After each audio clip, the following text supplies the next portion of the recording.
You're watching Oilers Nation Everyday with Tyler Yaremchuk. Your one-stop shop for all things Oilers. Sam Gagner is on waivers. A trade could be happening during our show. Don't waste any time. Hit the button, the lead, whatever. We're probably not getting a trade during our show. Liam, you can put your hat back on. No, I didn't want it on. I don't like wearing my hat on the show, which may be different to contrary belief. We do mix it. We have become slowly more of a no hat show.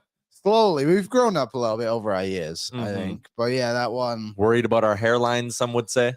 I am. My dad told me I was balding the other week. No, you're not. Give me a peek. I'm not Give me showing, a peek at the top of the I'm dome. not showing you the top of my head, just in case. Welcome into Oilers Nation Everyday, live. Sit down. Live on the Oilers Nation YouTube and live from the Sports Closet studio. Check them out online, sportscloset.ca. Did you know I went to Sports Closet in St. Albert on Sunday? No, I did not know. Yeah, because I didn't tell anyone. I kept it a secret. You told me. Oh, I did? Pre-game. What did you do? What did you get? I needed a new all-black hat. Oh, that's a good call. So I went and got an all-black Blue Jays hat. Not a hint of color on it. The logo is totally blacked out.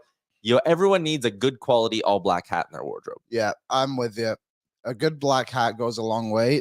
I like a solid color hat. Like I like this one. Mm-hmm. I know it's got a little bit of black on it. Yeah, but it's kind of cool. And it's dark tones. I got this one from Sports Closet, actually. Really? Yeah. They sell Adidas gear. From a Christmas. Well, there you go. All right. Welcome into the show, everybody. We have an absolutely loaded program today. Yeah. Double guest day. Pew, pew, pew, pew, pew, pew, pew. Oh, yeah. Luke Gazdic going to swing by for his monthly appearance in 7 minutes. DJ Bean. We've had Pete Blackburn on. DJ is the other half of the What Chaos show, one of the most popular shows on the internet. Well, here's some more news. I don't know if we even care, but the Calgary Flames have claimed Matthew Phillips off waivers. That's hilarious. Yeah. The gentleman who left them to sign in Washington got put on waivers in Washington. Pittsburgh claimed him, and now Calgary has got Matthew Phillips back. Wait. Right? Or did they? Chris Johnson just says, my mistake, Calgary's claimed Joel Hanley from Dallas. What the heck? Have they claimed both or just one? Oh, now Friedman's deleted the Phillips tweet. Oh, well, way to make me look like a fool. Well, Calgary has claimed Joel Hanley on waivers. That's a good pickup. I like him. He's a decent D-man. I was kind of hoping he would slip through. I think it was actually Ryan Pinder tweeted yesterday. It was like, oh, this would be a good pickup for Calgary because he's like league minimum, I think. Another year on his deal. Like, that guy likely wouldn't have slipped through much. You know, I'm not surprised he got claimed by Calgary. Like, I think a lot of playoff teams would have welcomed that guy. A good 7, I think. Dallas is just super deep deadline. Now. Yeah. So there you go. A little bit of waiver news today. Sam Gagner placed on waivers by the Edmonton Oilers. And I know a lot of people are going to be sitting here going, why would you waive Sam Gagner and not Derek Ryan and not Connor Brown and not Matthias Janmark? Well, first off, Matthias Janmark is a top 6 winger right now. Can't waive that guy. But I think this may be an unpopular. It may be wrong. I think Sam Gagner, out of Gagner, Ryan, and Brown, still has the least chance of getting claimed. I would 100% agree, unfortunately. And also, Sam Gagner could just do the Jason Spezza thing where he says, you claim me, I ain't coming. I'm retiring. I feel like a lot of teams around the league would almost understand that too and be like, there's a respect factor to it, right? Like, actually, Matthew Phillips got claimed by Washington, but you look at a guy. Wait, he's back with Washington? Yeah, now he's back in Washington. You look at a guy like that, and it was the guy that last year, Brooks, right? Remember that guy, Toronto, Winnipeg? He bounced around like 3 different teams through waivers. Like, those guys can get picked off every week. But you get these veteran guys. I think teams deserve, like, those guys deserve a respect from the league. Be like, we're just gonna let that guy slip through. Yeah. So what does it mean though? Well, it could mean there's a bit of trade activity. And get the Brian Windhorst meme. Why are you waving Sam Gagner on a game day? What does this mean? What if someone gets hurt in warmups? Was Sam Gagner ever on the plane to Boston? These are things we don't know. I hope not. That's a long way back. You land in Boston, you're like, all right, game day. And they're like, actually, quick flight to Bakersfield? Yikes. Huh? Probably LAX and then transferring. Yeah, Sucks. but it also could just be the Oilers. This might be preemptive, maybe. Like if a deal is going to break in the next 24 hours, or once Gagner clears, you want to have the roster spot open. You want to have as much cap space as possible, right? Yeah, and we've kind of speculated on this too. Like the Oilers, what is it, 2.3 million? I think if they didn't send anybody down, now they're up to almost 3 million to get someone in.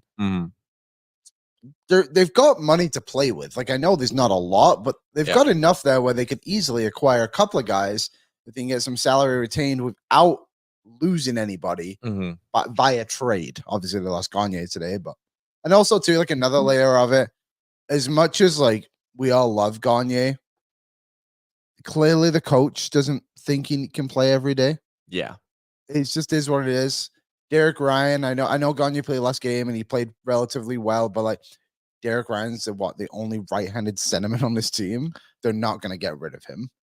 They need and Derek Ryan and Connor Brown can kill penalties. Yeah, and I was going to say, and the other layer is Brown kills penalties, and unfortunately, Gagner is just not that guy anymore. He's your 13th forward. There's nothing wrong with that. Arguably the 14th. Hamblin. I think there's a few guys ahead of him. Yeah, I love him, but again, it's not as crazy as a loss as we made it seem. Him taking that slap shot on the 2-on-1 last game was electric. Epic. I'll miss those moments. He's brought us some good moments this year. Random shots. The one that I know we're going to get to him soon, Gazdick. Remember the Vegas one where he just shot and Gazdick said that was the same goal that he scored, same set play. Was it called the Sedin? Yeah, the Sedin. Yeah. Good memory.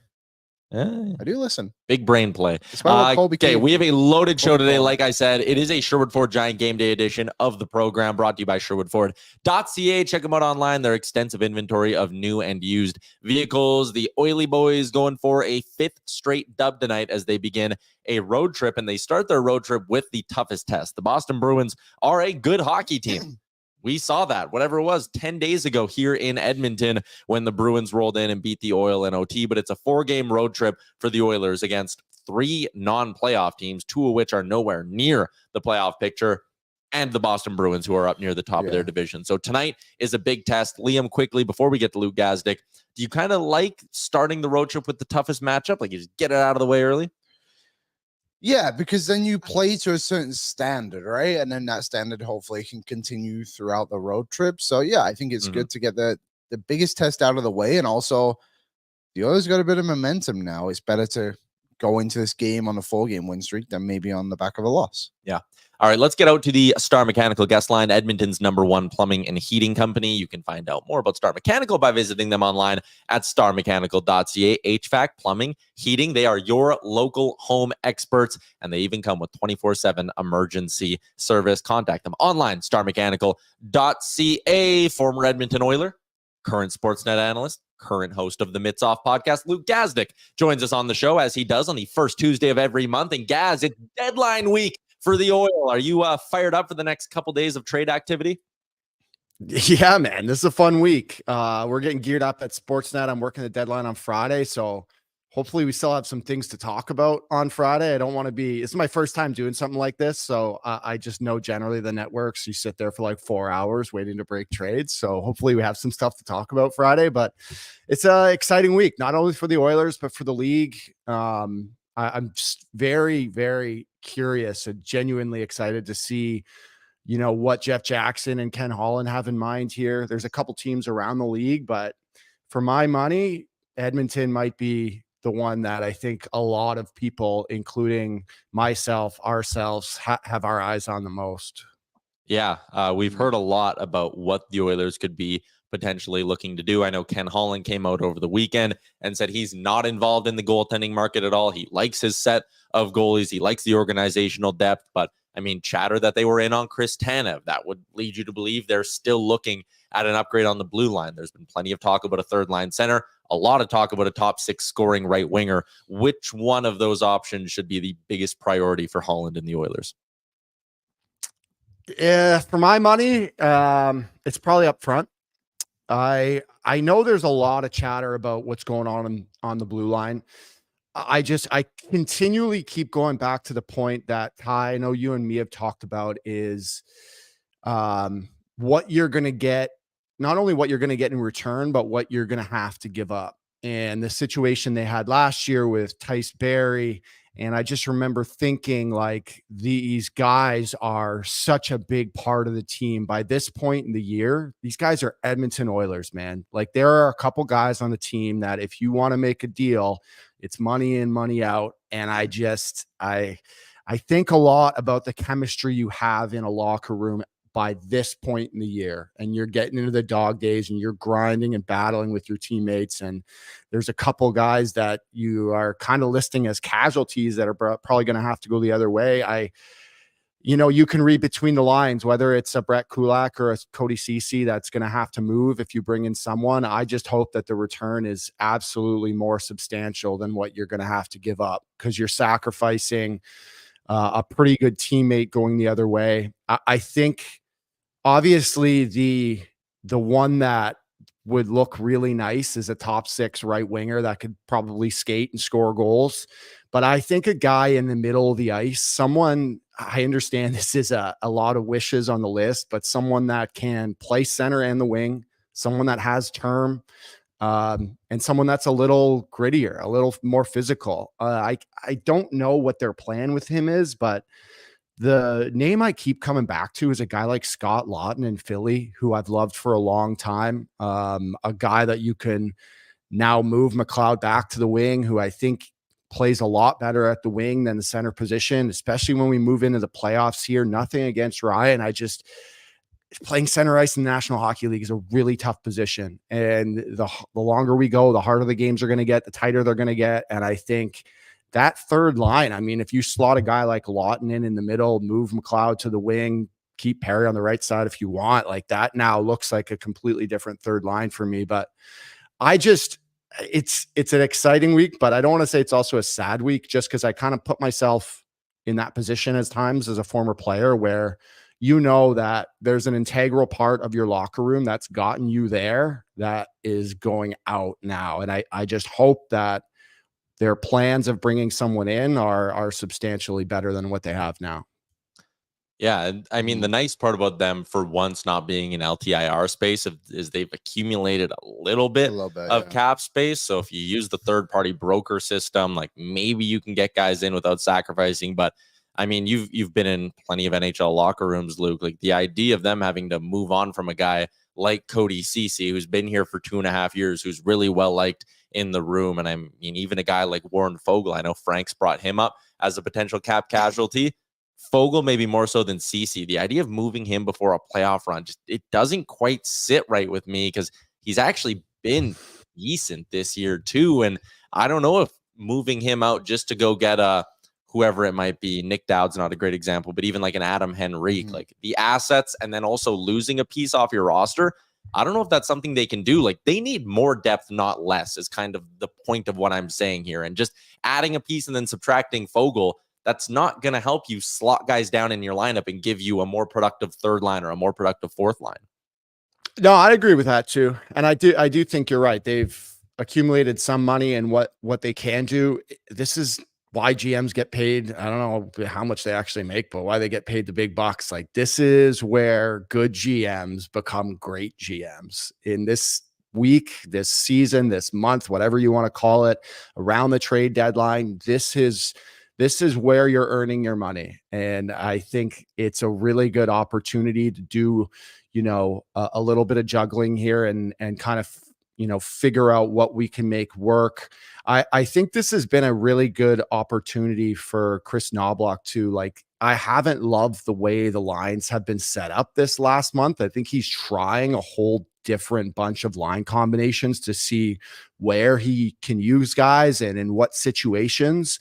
I'm kind of thinking now, obviously this has been on purpose. I think really he has been trying to figure out, how to structure this, just because they have been juggled a fair amount. And dang, I know the Gagner thing just happened. Now that you bring up the lineup, I just saw it before we got on here, and don't love it. I figured you guys might ask me about that, so I can roll off that if you want. That was going to be my question. There you go. There you go. What do you think? I don't like it. it tells me that something's coming here. Like something has to be coming. I'm not really sure. It just seems a little random for that. I think he's such a big part of this team and this goal that they have in mind. I think he's a huge part of it. And I understand he's getting older. His game has, gone down a little bit, but I just think he's such a huge part of this team. Everybody has a role, right? And you look at guys like Derek Ryan and Connor Brown, and I don't know if a situation was one of those guys had to be waived instead, but it's just been clear from almost day one since Nobbs got here that Sammy hasn't really been one of his guys. And I've been in that position before with a coach where you just don't vibe with them. It's just for one reason or another, you don't really work out in his mind in the lineup. And I kind of sensed that with Sam, that he was, a healthy scratch for a decent amount there in a row. And I actually think he's played some pretty good hockey. It is not easy, I will say this, from the player side, to come in and out of the lineup, no matter what age you are, no matter how good you are at hockey. To go in and out of the lineup as a healthy scratch is not a fun or easy thing to do. You're constantly thinking about every single play you make, every game you get in there. You're gripping the stick a little tighter. Is this going to be my last shift? If I don't have a good period here, am I going to be healthy scratch the next game? It starts to really get in your head, and it's not easy to build games up in a row. But I just think Sam's such a big part of this team. Everybody plays a role, and sometimes that role can even be off the ice. I know that's not what people exactly want to hear is, let's keep him because he's just a great locker room guy. But I know how much these guys love him. And I think he's still giving you some pretty good minutes on the ice and can be a valuable depth guy down the line here. Might be playing the long game though. So I'm not really sure what's happening here. A few years ago, we saw Spezza kind of go through this and then just come out and be like, don't claim me, otherwise I'm retiring. With these older guys around the league, is there maybe like a little bit of an unwritten rule of like, don't claim him because he just let him be where he is kind of thing? You know what I mean? It's a great question. And I was thinking about that too, is that this also gives the other 31 teams the ability to pick him up.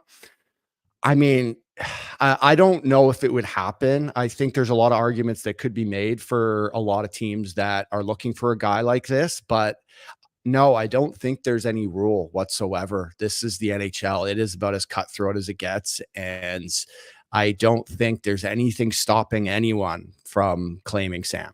And it's something to think about for sure. And it's something they would have had to talk about before doing this, is they know the repercussions of what can happen. So I don't see there being any team saying, let's not do this just because he is an older vet, or if they put a memo out to the league saying, do not claim this guy, because it's definitely a possibility. And I really hope he passes through and stays here.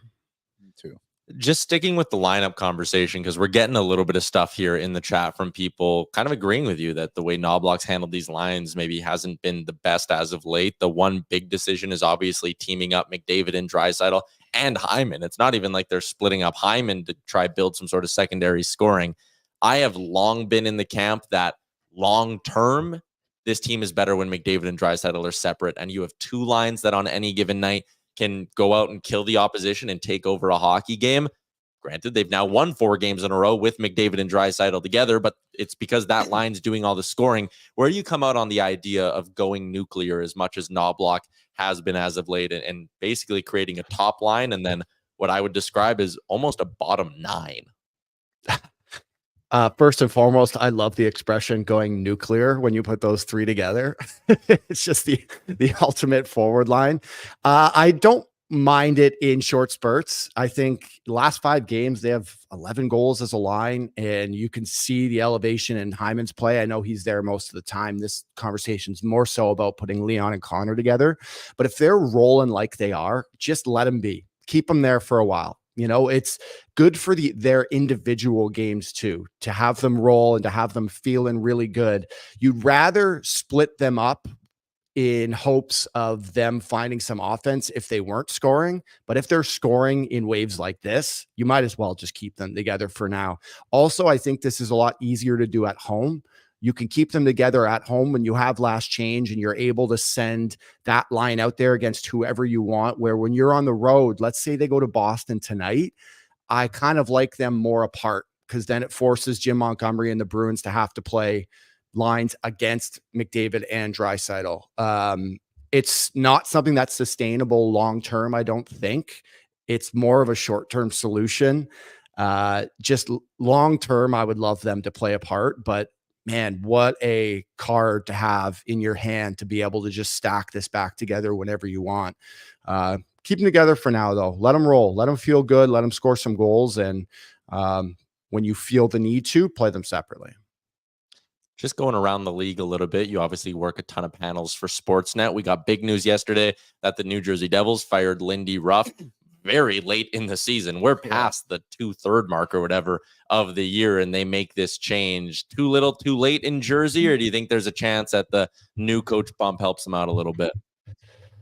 Might be too late for the Devs, guys. I think they should have pulled the trigger on a goalie long ago. I think they probably should have pulled the trigger on firing Lindy long ago. They're 7 out of the Metro, I think, behind Philly, 8 out of wild card 2. That is a lot of ground to gain, but you still have close to 20 games here. I don't know if you saw the clip. I found it on X somewhere. In the Kings game on Sunday, they pulled to 6-on-5, and they didn't even have 6 guys on the ice. And Jack Hughes goes to regroup the puck and looks back at the bench to call for one more guy. And I think that was just like the final straw there. If I was a GM sitting in the stands watching my star player call for one more, it's a little bit about player management, but I think it was time for Lindy to go anyway. The guys have to respond in some way, but it might just be too late for the Devs here. But you never know. We'll see what happens. This week could be crazy. I look at a guy, I know they talked about Jacob Markstrom, but I'd look at a guy like John Gibson too. Like Lucas Dostal is ready in Anaheim. He is the next goalie, the goalie of the future for the Ducks. And I would think that that makes Gibson expendable. And I don't know what the Devs are doing. I don't know why they haven't traded for a goalie already. It is apparent that Nico Dawes and Akira Schmidt aren't the guys. And I kind of want to see the Devs take a run here. It would make for a pretty exciting backstretch here, but it might be too little too late. Last one from me. Obviously, Matthew Rempe has just been going absolutely nuts on the league since he came in. But I don't want to ask you about like his fighting, but like, how does he get away from not fighting every single night? It seems like every time someone asks him, he just says yes. Like, do you think like he obviously can't sustain this for the rest of the season? You want to hear the honest answer? He keeps fighting more. You'll end up fighting less by fighting more right now. It's the same thing I did when I came into the league. I made a challenge to myself when I got picked up by Edmonton. Dallas Eakins pulled me aside and said, you know, obviously picking you up on waivers, we have you for 30 days. This is a bit of a test for you. It's a challenge for you. We get to see what we have in you and what kind of player you are. And so I made the challenge to myself that I wasn't going anywhere. I wasn't going back to the American League. I was tired of playing in the minors. So I said to myself, I'm going to fight every single heavy on every team that we play from game 1 till whatever game it is, until A, they tell me to go get an apartment and I get to get out of the hotel, or B, no one will fight me anymore. And both things happened about a month and a half in. And I still found fights after that and still got asked to go, but it wasn't every game. I went on an absolute tear early where it was every guy I could get my hands on. And I'm not talking, I wasn't going after the middleweights. I was going after the heavyweights, just like he was. And whether they asked him or he asked them, it was never no for me. No was not in my vocabulary. And it took a bit of time. And I understand we're in March here, but this will bleed over to next year. It'll take some time, but give it a month, call it a month. If he continues to at least win fights or tie fights, no one's going to want to fight him. And you're not going to play those top tough guys too much. There's a span with every guy's, call them a fight. I hate the word fighter, fighters' careers. That happens when they first break into the league, is like, let's see what this kid's made of. But after a while, it's just like, I don't want to go this guy. This guy's a savage. Like, you're lining up to play him the next game. You're like, this guy's fought Revo and all these guys. Like, I don't want to fight him. So I think for him, it's not sustainable, but I understand what he's doing right now. Early in your career, you got to create some space for yourself and kind of give people that mentality where it's like, this kid will go anybody, anytime. And he'll get to start to pick his spots here, which is the best thing. He'll get to start turning guys down, but early in his fighting career, I don't mind what he's doing right now. More will end up being less. So you mentioned you were going to do it until you got told to get the apartment, or until guys started saying no. Both things happened. Do you remember the first kind of like heavyweight guy who was like, "Nah, I'm not going with you"? What was the moment where you're like, "Hey, I think I did it"? Good question. And I don't know if this will exactly answer it, because the guy wasn't like a super heavy, tough guy. But the first name that comes to mind is BJ Crombeen. And BJ Crombeen was a big, strong, tough guy, was playing for Arizona at the time.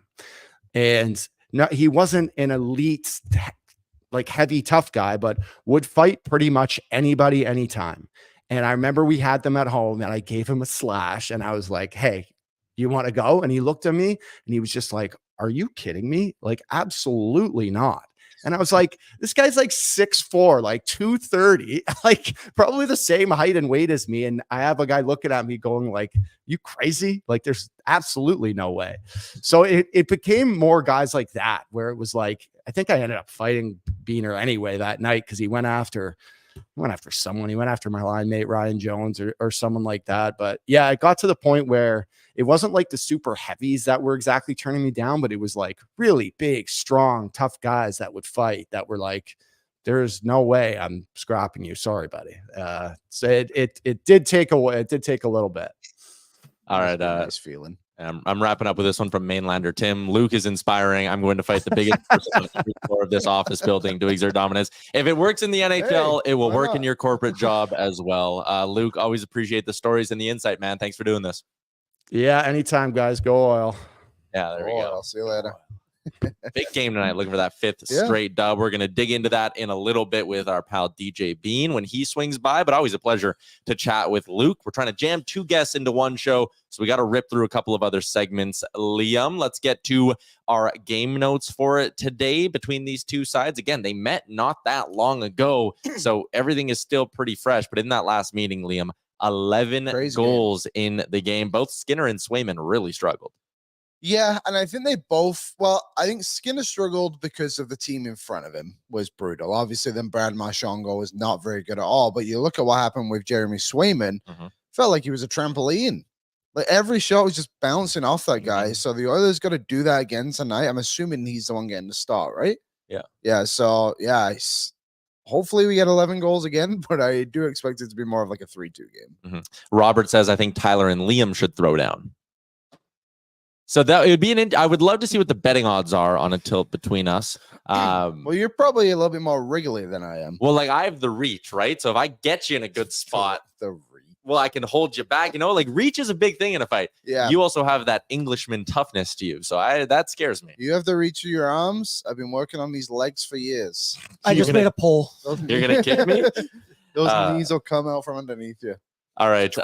Game notes. Cody Ceci has 6 points in his last 5 games against Boston, so he's going to score tonight. Crazy. It has more than Zach Hyman, Evander Kane, and Ryan Nugent-Hopkins. Just kind of nuts to think about, because he is not a point machine by any means. But Cody Ceci. Cody Ceci, a Boston Bruins killer.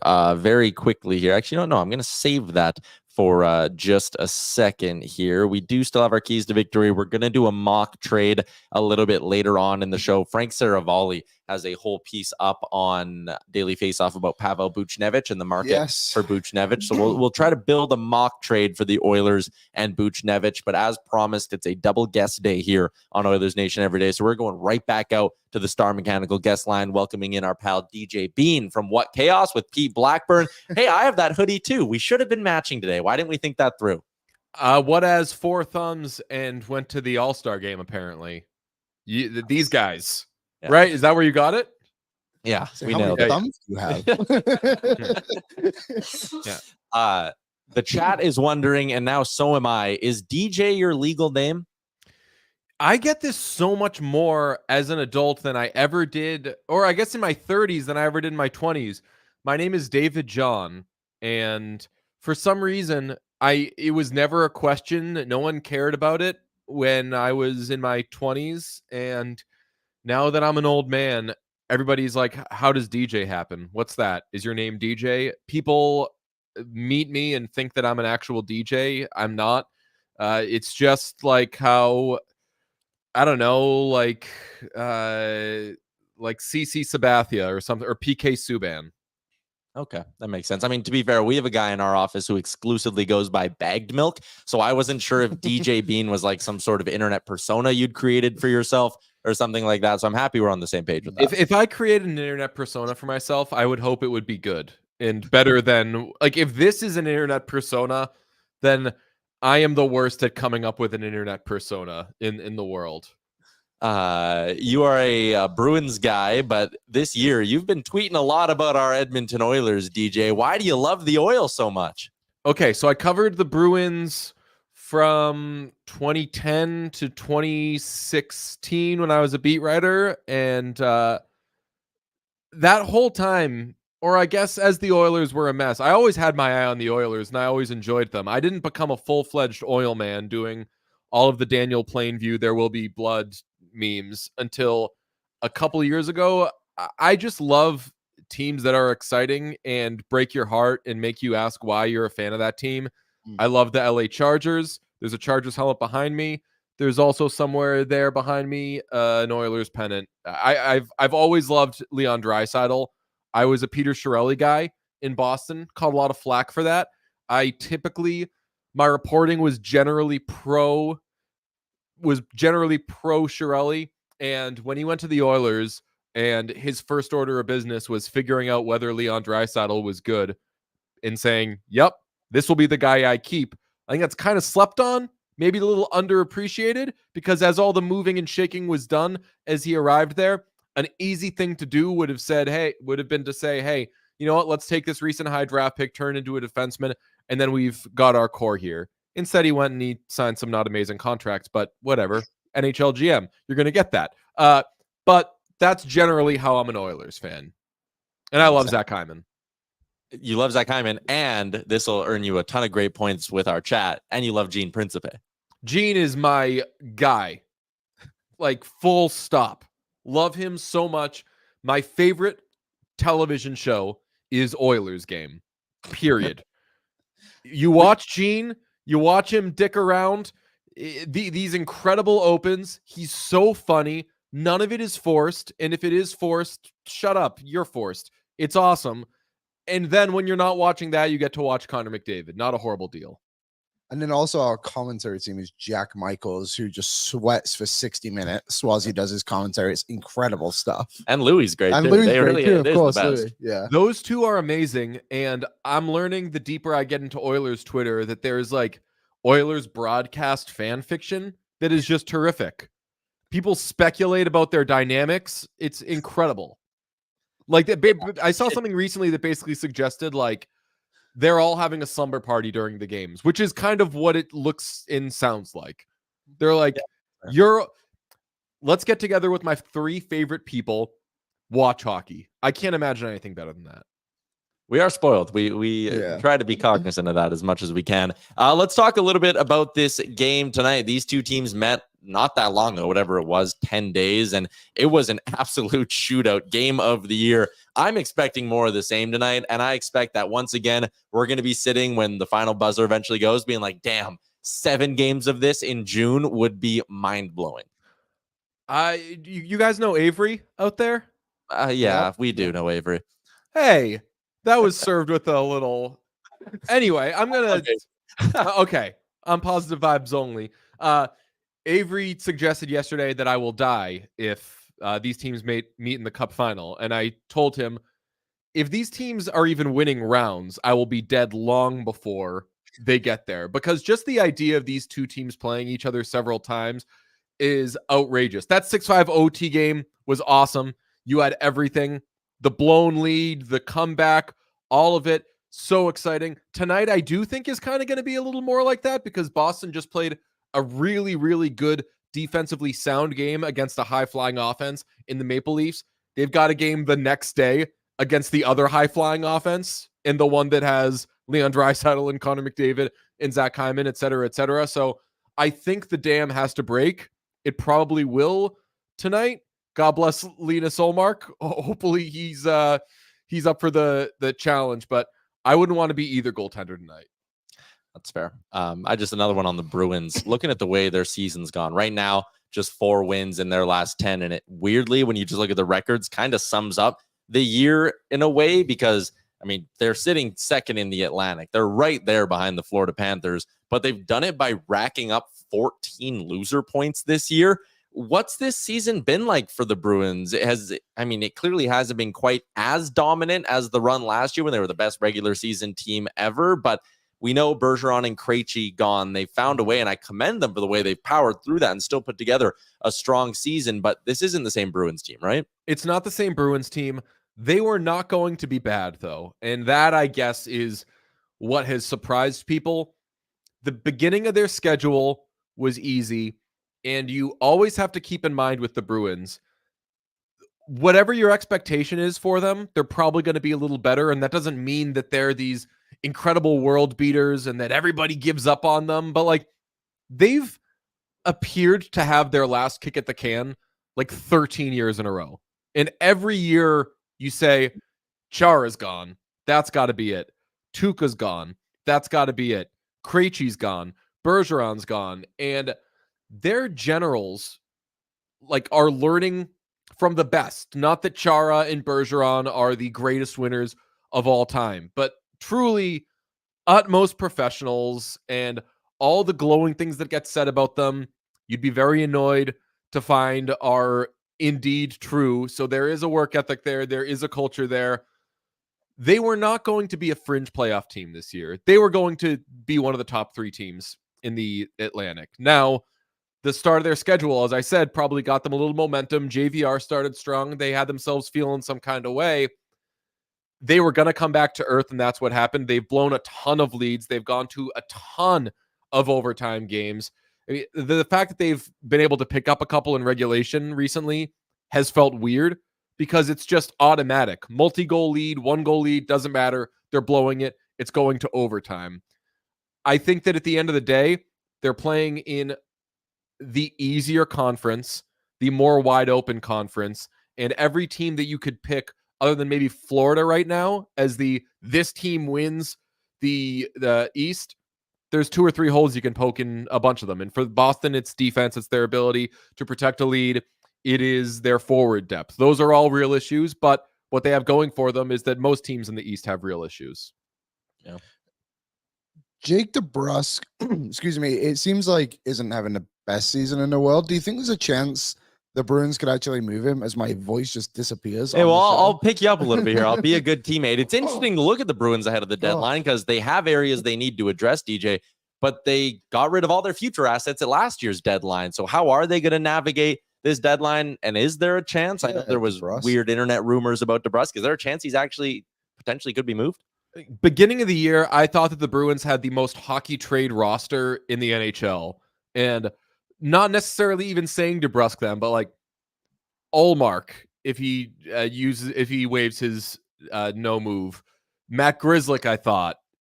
Then you can get to or Derek Forbort. Like there are guys that make money and range from pretty good to excellent that you could move, hopefully, in order to get something back in a bigger area of need.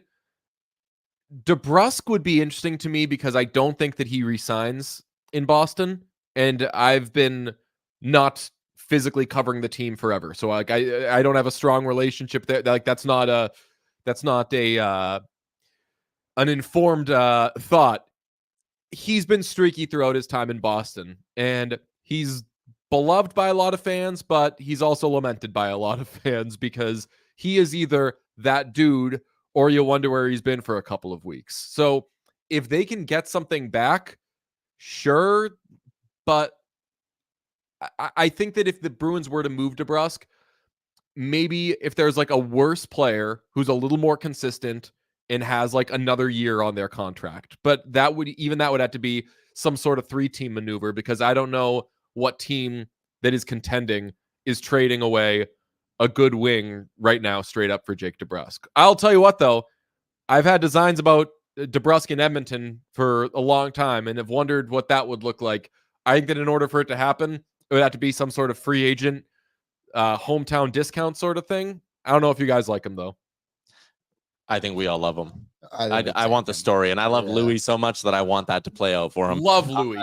Last one I have for you. You made the promise on Twitter that if your YouTube account, What Chaos, gets to 4,000 subscribers, you and Pete will stream yourselves for 24 hours leading up to the deadline. Do you regret making that promise? No, I want to do it. And I've even said, if we don't get the 4,000 subscribers in time, I'll just do a 24-hour trade deadline stream whenever we do get 4,000 followers. So, like, if in 6.5 weeks we hit 4K, I would want to then do a 24-hour trade deadline show. There you are. Producer Aaron just subscribed. Everybody in the chat. Are you folks with me? Subscribing too. We got like 600 people watching. Go subscribe to What Chaos, because I just want to see what the 24-hour stream would be like. And I will tell you sincerely, we talk so much Oilers. I mean, the Oilers are the most interesting team in the NHL. There's no question about it, and I love them. Pete's tickled by them. We love Gene.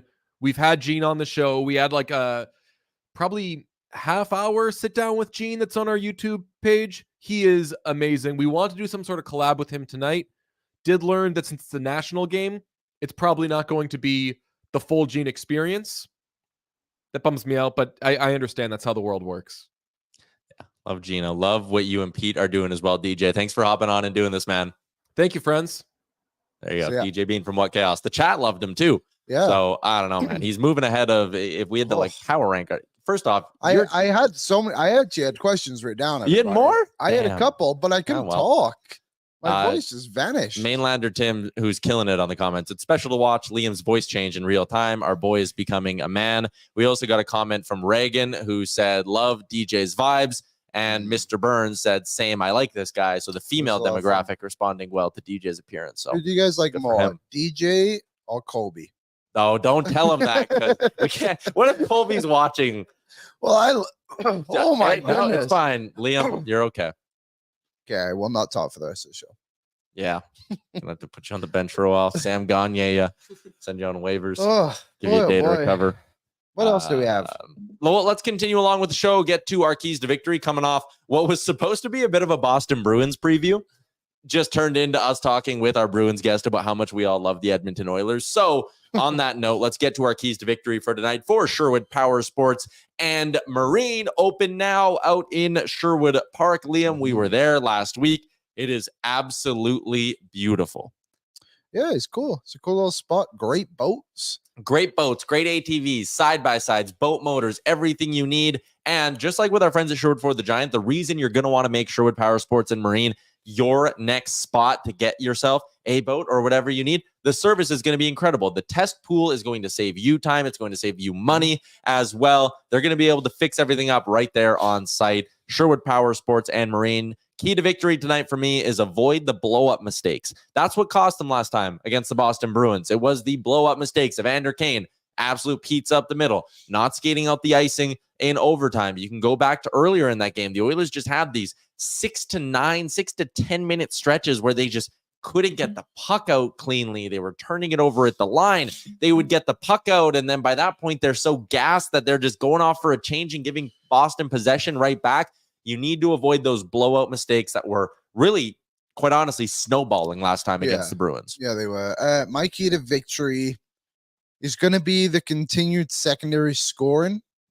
Obviously, we saw Brett Kulak get a big one against Seattle on Saturday. Ryan McLeod contributed very well the other day, too, against the Pittsburgh Penguins. So who's next? Who's going to step up now? You know, like a big game from that second line would be nice. Mm-hmm. I just like the idea of, like, Lachlan, McDavid, Draisaitl, and Hyman are going to perform. They're the three best players on this team. Yep. But if someone else could chip in a little bit, too, that would be nice. So it helped against Pittsburgh, right? That game was still tight when Corey Perry finds the back of the net and Ryan McLeod makes a nice play. And then that game got put out of reach because Ryan McLeod made a nice play. Yeah, it did. I'm still so curious about this Gagner thing.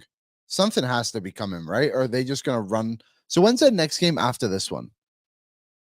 They play Thursday in Buffalo, Columbus. No, they play. Columbus. Yes. Columbus, Then Lumbo. Saturday, Sunday. Yeah. Okay, so they might have to go 2 games with 12 forwards and 6 defensemen. Mm-hmm.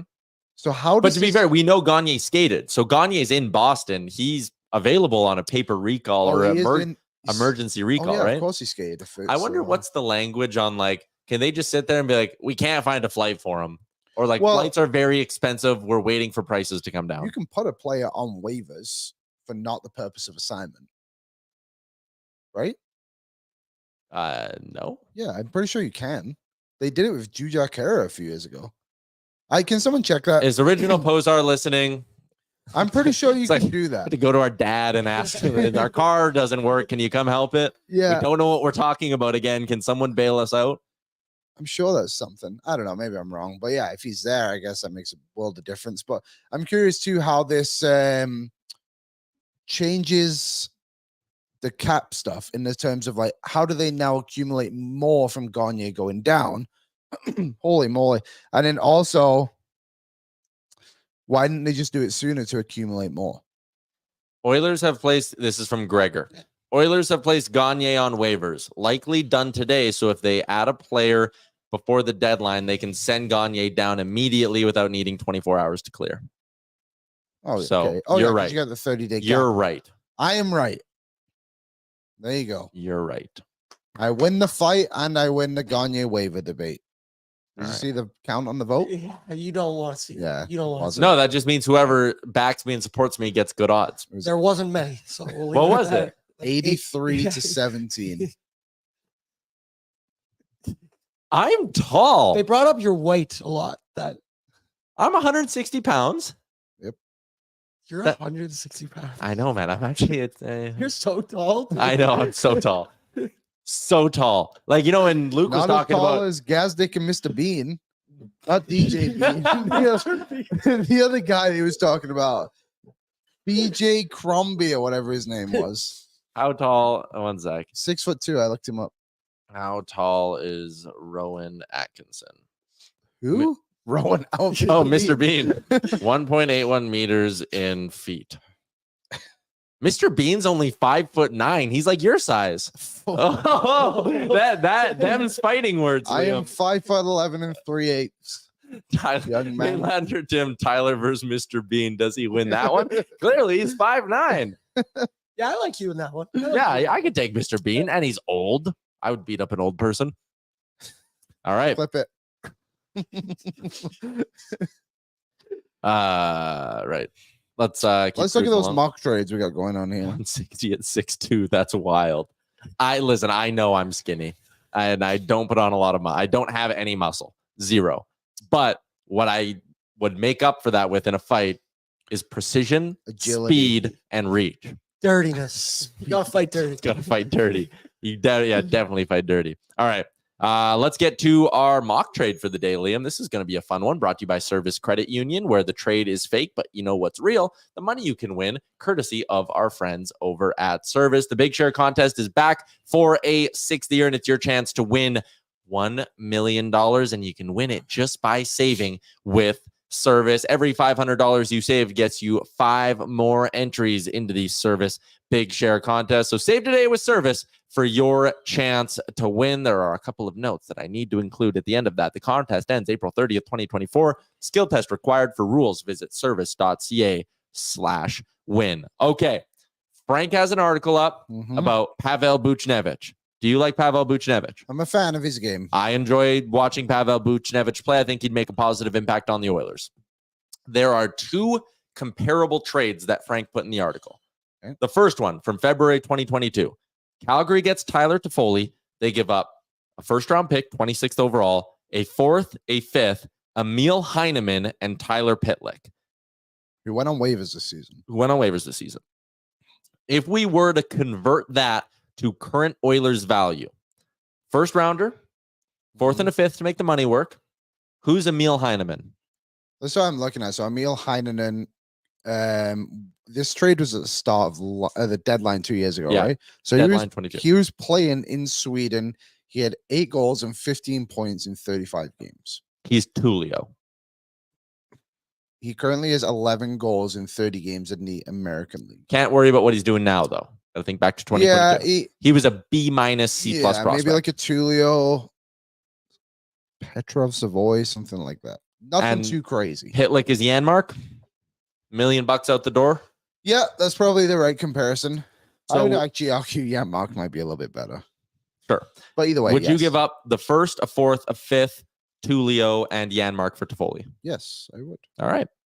Seem to be on the same page there. Buchnevich. For Buchnevich. Sorry, not for Toffoli. Yeah. For Buchnevich. Yes, I would do that. With term? Oh my God, would I ever do that? I would do that for Toffoli. I think He has no term. the hidden layer in this, though, is the Foley would have been like 30 when this trade was made. Yeah, okay. Buchnevich is what, 27? So then let's think back to February of 2020, where Frank brings up the Jason Zucker deal that got him from Minnesota to Pittsburgh. Which is a crazy deal It is. because he had like 3 years left. His deal is ending this season from that trade. Yeah. First round pick, 26th overall as well. Kalen Addison and Alex Galchenyuk, who at that time was not, I mean, he's no longer a player, obviously, but like he wasn't a good, interesting, intriguing name at that point. Not anymore. No. No. So let's convert that to Oilers dollars. Is that not a first in Broberg for Buchnevich? Galchenyuk might have been a little bit better than we remember. He had 19 goals and 41 points that season prior with Arizona. So a little bit, but he didn't do very well in Pittsburgh. It's kind of like that's when it went downhill. Yeah. But what did you say? Sorry. First in Broberg for Buchnevich.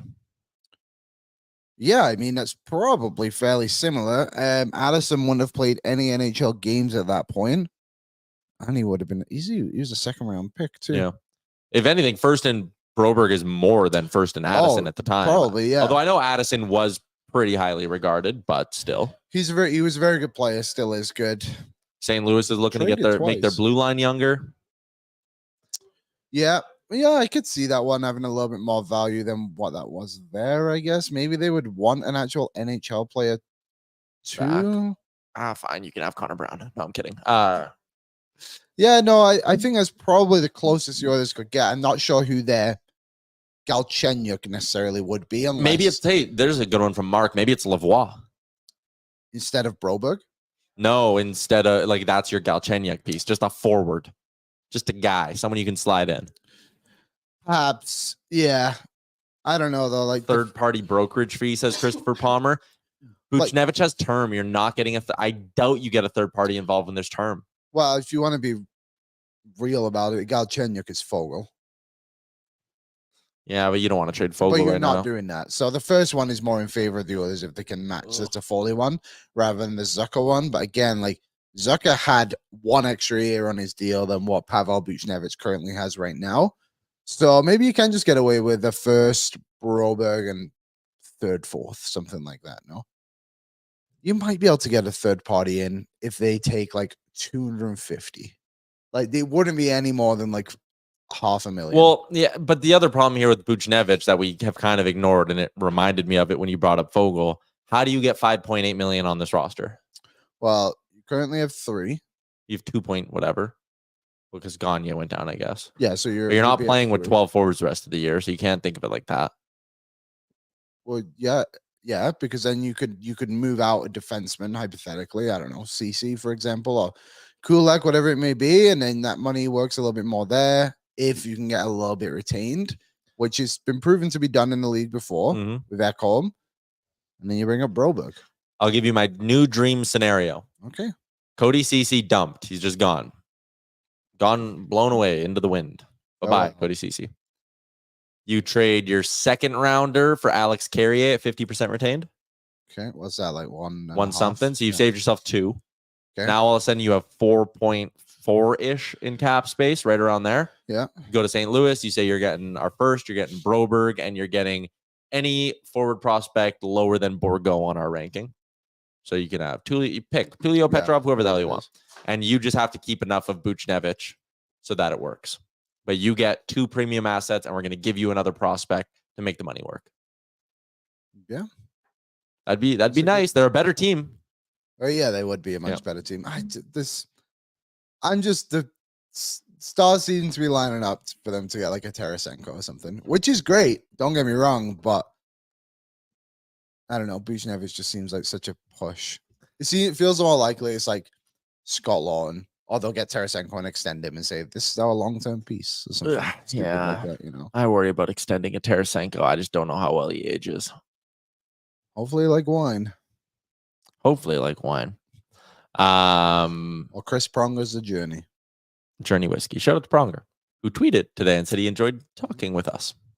Specifically, Yeah, he said you. I was trying to be a team player. All right. We need to keep moving along. We're almost out of time on the show today, so there will be no sounds of the oil for our friends at Snow Valley because I haven't even seen any quotes going around from their skate today. No, nothing yet. We can just here's what we'll do for sounds of the oil. The sounds out of our mouths and our thoughts on the D pairings for today from practice. Here we go. Do we have the lines? They're going back with Kulak, Ceci, Nurse, Desharnais. I actually liked these pairings last game, I but love it. Pittsburgh didn't put up much of a fight, so tonight's the real test. Yeah, but I think this is the right move.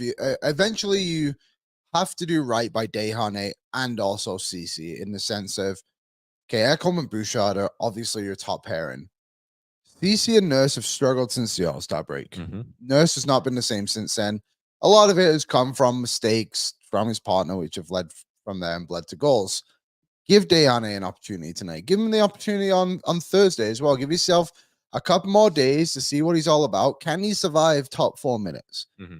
And Kulak and Ceci, I could see being a pretty decent pairing. Like Kulak has a good reputation of making his partners better. We saw it with Barry. I think we saw it a little bit with Broberg too through small stints. And Desharnais, obviously, the one that's led to it being very beneficial the most. So I like these pairings. I think it's the right thing to do. I think they should play them for the full 60 tonight. I agree. I think if you're going to do it and let them get comfortable with each other. Who's carrying who on that bottom pairing? I think it's Kulak still, just because he moves so well, but whatever. There's your sounds of the oil presented by Snow Valley Aerial Park and Rainbow Valley Campground. Opening May 31st, that aerial park, it is a lot of fun, and it's family fun all summer long. They also have a ton of other attractions like the Aerial Tower, White Mud Creek Mining Company, Target Golf, and the all-new mini golf course. Rainbow Valley Campground is your spot if you want to get away and stay in the city. This summer, take advantage of over 60 sites and 3 comfort camping domes right here in Edmonton. Head to rainbow-valley.com for more information. Let's wrap up the show with our game day betting challenge. Liam, it's presented by Betway 19+. Please play responsibly. Do we have the board? We do. I'm back down to minus 8.39 units. Jay teetering on the edge of being out of units. Liam starting to pull away. Explain your bet tonight. I'm flying high, and I'm going with the race to 3 goals in the Oilers to win. Plus 115 over on Betway. I couldn't find a lot of stuff that I like. The Oilers are the favorites in this game. Wait, it's race to 3 and win, and it's only no, at the 115? race to 3 goals. Edmonton gets Oh, it. okay. First team to score 3. Yeah. Probably could have worded it like that. But that's what the bet was called. So race to 3 goals, Edmonton plus 115. I'm going Pasternak and Draisaitl to each get 3 shots. Since the Oilers put Leon back on Connor's wing, he has hit this mark in every single game. David Pasternak has hit this in 3 of his last 5 and did hit it in his last game against the Edmonton Oilers. Even money payout, looking to get a dub here. Jay is going with a Warren Foe goal this evening, 3.7 to 1. Jay is not here. He is in Hawaii soaking up the sun. And he texted me the other day and was like, how can I watch the game? Can I have one of your sign-ins? I was like, Jay, I don't think they're going to work in the States. Yeah, they don't.